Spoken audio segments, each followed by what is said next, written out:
The Seventh Circuit Court of Appeals issued their ruling in record time, I think. They just heard the case last week and they issued an opinion this week upholding the lower court ruling that Indiana's marriage ban laws are unconstitutional. Recognizing the full humanity and citizenship of all Hoosiers for a change. Yes. It is a happy, happy day. We just felt like we had to do something today. This is historic. And, you know, this is probably going to be appealed. The next step will be the Supreme Court. Bring it on. Yeah, bring it on. Bring it on. Woo. Equality will win the day. So we just got to hang in there until this gets finalized. Back home again in Indiana. Yay. And it seems that I can see the gleaming candlelight still shining bright through the sycamores for me and you and you and you and you and all the wonderful couples who have been married here in the state of Indiana of all persuasions. Marriage is for those who choose marriage. It is something that should be entered in equally across the land. And here we are once again in Hoosierland, once again saying yes to love, saying yes to the light gleaming through the sycamores for all of us. Yay! And what a pleasure to be here. I know for me, my wife and I got married during the 3 days of marriage equality, and it feels so good to be affirmed today. Congratulations to allies, friends, and comrades. Last December, I started making something called equality seeds, and I started distributing them to our city council members and other government officials. And I just thought that this was a fitting day to read the labels on my seeds. It said, "Plant the seeds of equality, inform, educate, cultivate. Plant seeds any time of the year. Plant in assorted cultures and context. Harvest until there is no reason for further planting. And for best results, plant them around the Indiana State House." So I think the seeds of equality and justice have been planted, and today they have come to grow into a huge justice and equality tree for us here in Indiana. So onward, rock on. I had to call my wife and tell her as soon as I got the news, and I couldn't get through to her, my wife partner, and I couldn't get through to her, so I had to leave a message, and I couldn't believe it. I actually choked up.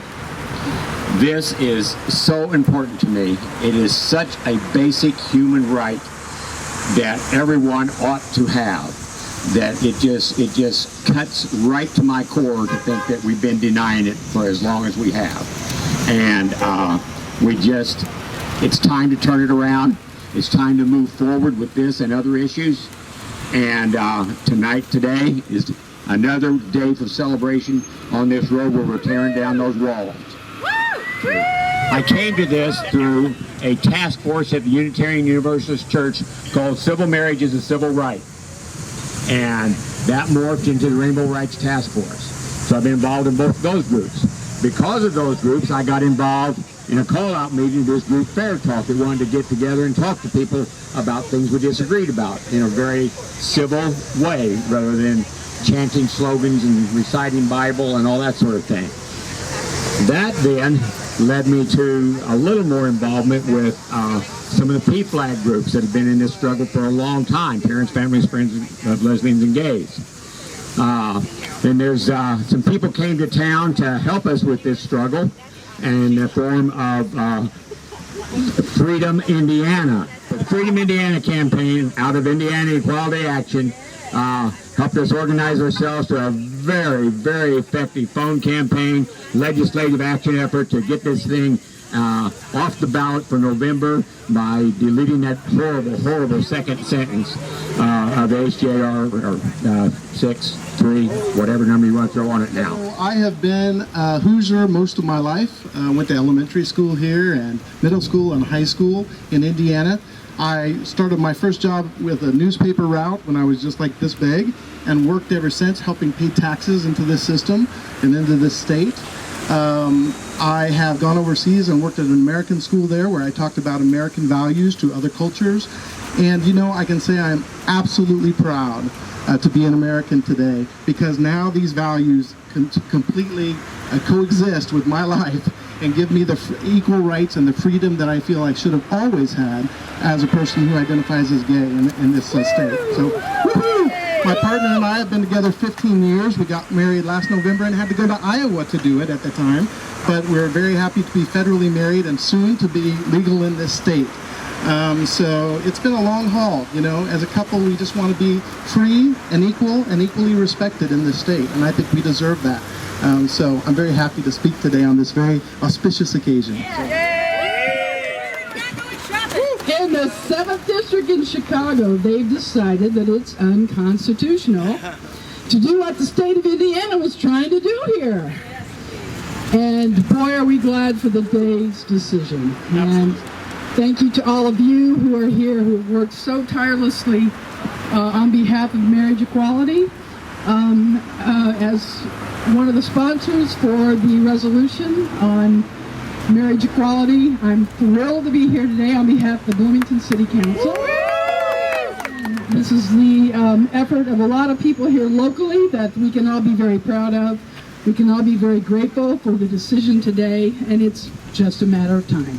Yes. Yeah. Celebrate tonight, enjoy this victory, and couldn't be happier. Thank you. On behalf of the gay elders, although I can't speak for them, I am one of them. And it's been a long time, very different time than the times now. We're so happy that our children, who are gay and lesbian, bisexual, transgender people, who we've been trying to protect, but not always successfully, we are so happy about this occasion. My partner Susan and I have been together 21 years, and we finally went in November to New York to get married. And I have all kinds of ambivalent feelings about being married, and I think it's important we don't let that co-opt us into not being queer. I think queerness is part of our culture, it's part of our contribution to society.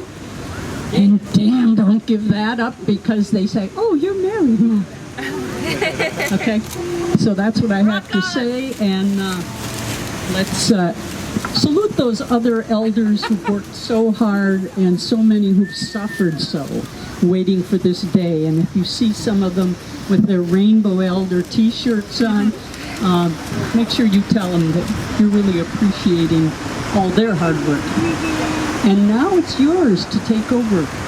It's so wonderful. It's time for me to relax. Somebody asked me the other day, are you going up to Chicago for the hearings? And I said, no, there's another generation, and this is their struggle now. We've gotten it this far. We're not going away, but we might be a little slower than you. If you haven't had a chance, go online and look up and listen to the oral arguments from last week at the 7th Circuit. It's amazing, the questions that the judges were asking, and it was really shocking, some of the answers that the representatives of the state were giving. So it's really an interesting piece of history if you want to listen to the actual arguments. And thank you all for coming out and celebrating equality.